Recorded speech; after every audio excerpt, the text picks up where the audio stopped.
A Splash of Red, The Life and Art of Horace Pippen, written by Jen Bryant, illustrated by Melissa Sweet, winner of a Caldecott Honor. On February 22, 1888, the town of Westchester, Pennsylvania, celebrated a holiday. That day, in that same town, Daniel and Christine Pippen celebrated the birth of their son, Horace.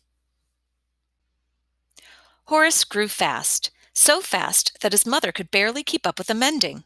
"He'll be a giant some day," the neighbors would say. Grandma Pippin smiled at Horace's long legs and big hands. She figured the neighbors were right. Grandma's hands were big too, rough and scarred from her slave days in Virginia. But they were just fine for giving Horace hugs. "The biggest part of you," she told him, "is inside, where no one can see." When Horace was 3 years old, the Pippins moved to Goshen, New York. As the family grew larger, everyone helped out. Horace put his big hands to work. He fetched flour for his mother. He sorted laundry with his sisters. He played with his baby brother.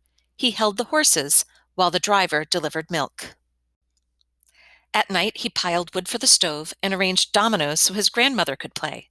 Then, if he could find a scrap of paper and a piece of charcoal, he drew pictures of what he'd seen that day. Horace loved to draw. He loved the feel of the charcoal as it slid across the floor. He loved looking at something in the room and making it come alive again in front of him. He loved thinking about a friend or a pet, then drawing them from the picture in his mind. At school, he sat quietly at his desk, but his big hands were always busy. "Make a picture for us, Horace," his classmates said, and Horace did. His pictures made people happy, except when he made some next to his spelling list. That made the teacher mad. But Horace couldn't stop drawing. "Pictures just come to my mind, and I tell my heart to go ahead." One day, Horace saw a funny face in a magazine. "Draw me and win a prize," it said underneath. Horace drew the face and sent it off.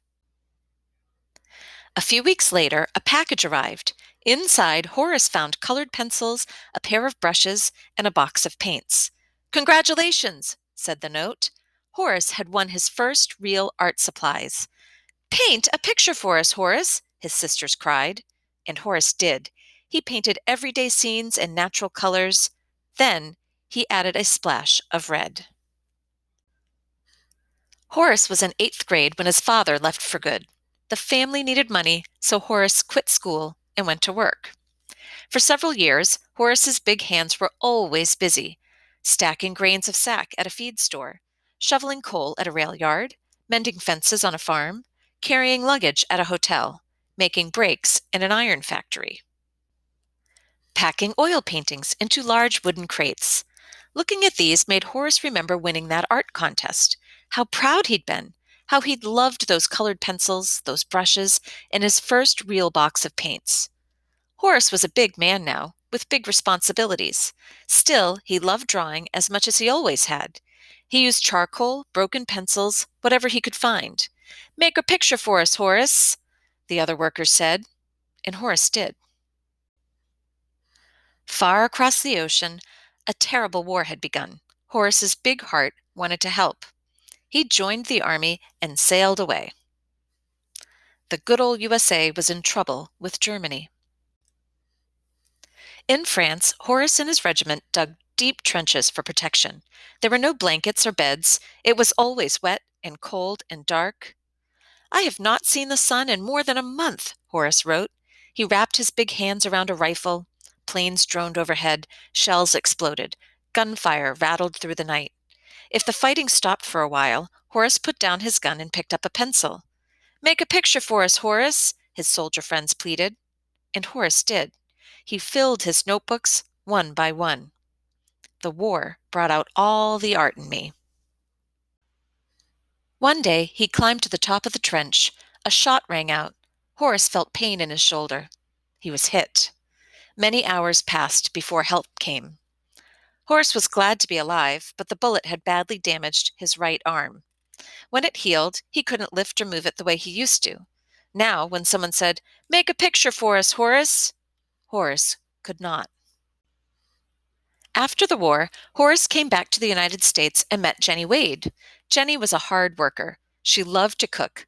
Horace was a hard worker too, and he loved to eat. It was a good match. They married and settled down in Westchester. I can never forget suffering, and I will never forget sunset. I came home with all of it in my mind. Horace was 32 years old, as big and as strong as ever. But because of his injured arm, he couldn't find a job. "How much can you lift?" the hiring boss asked. And that was the end of that. So, Horace did what he could. He organized a Boy Scout troop. He umpired baseball games. He took the neighbors' children fishing. When Jenny started a laundry business, Horace delivered the clean clothes. As he walked along the streets of Westchester, his fingers itched to draw all of the colors and textures he saw.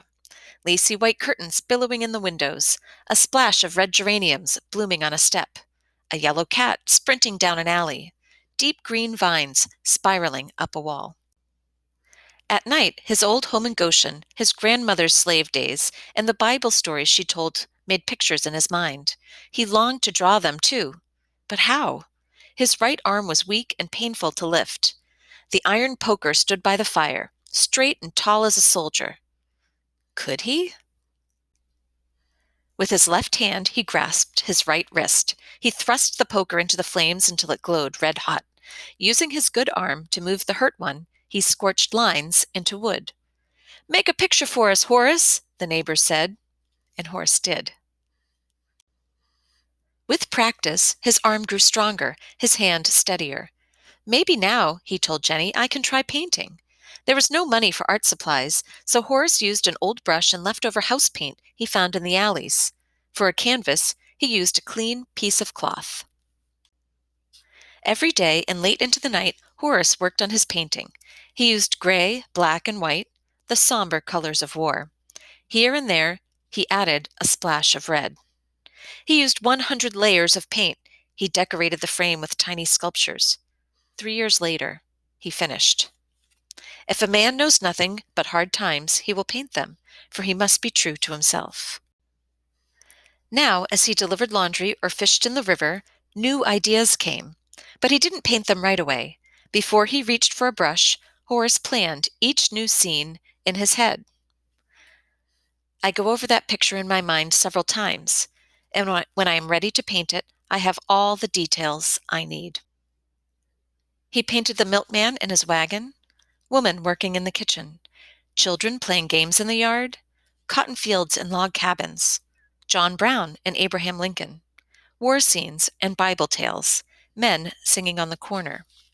Horace hung his paintings in a shoe store window. $5 each, said the sign. He hung others in a restaurant. He even traded one for a haircut. People admired Horace's paintings, but no one bought them. Then the president of a local artists club saw Horace's pictures. He told his friend, the famous painter N.C. Wyeth, to come and see them too. Wyeth agreed. Horace's paintings were good, very good. "Do you have more?" the men asked. Horace showed them his work. He held his breath as they looked and talked. Finally, they said, "You should have your own art show, a one-man exhibition right here in Westchester." Horace could hardly believe it. He shook hands with the men. When they left, he celebrated with Jenny. "It is some of the purest expression I have seen in a long time." People came from all around to see Horace's paintings. Magazines wrote articles. Reporters took photos. An art dealer told Horace he would help him sell his work. More than 40 years had passed since Horace won his first box of paints. Now, at last, everyone knew that he was an artist. Horace became famous. His paintings hung in big city galleries. Museums displayed them. Collectors admired them. Movie stars bought them. Once again, Horace's big hands were always busy.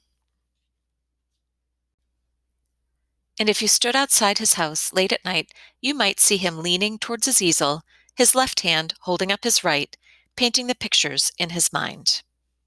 The end. Historical note. Horace Pippen was born on George Washington's birthday, February 22nd, in the year 1888. Though he showed an early talent for making art, he didn't complete his first oil painting until he was more than 40 years old. Even after his work was discovered and promoted by such notables as painter and illustrator N.C. Wyeth, critic Christian Brinton, collector Albert Barnes, and an art dealer, Robert Carlin, Pippen remained true to his own creative process. When someone asked the self-taught artist about his work method, he replied, "I paint it exactly the way I see it." Fighting in the trenches of World War I proved to be a pivotal experience for the young Pippin. Scenes from those brutal battles haunted him upon his return home, where he was awarded the French Cross of War, and later the Purple Heart for his battle wound, by the United States. He undertook his first adult painting, The End of the War, Starting Home, which took him nearly 3 years to complete, as a kind of physical and psychological therapy. "It brought me back to my old self," he later told a friend.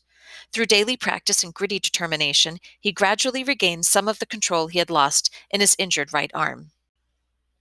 A curious and observant man, Pippin found his subjects almost everywhere. He produced roughly 140 works of art based on childhood memories, family stories, historical reports, photographs, movies, current events, and biblical scriptures, as well as his own Westchester, Pennsylvania neighborhood.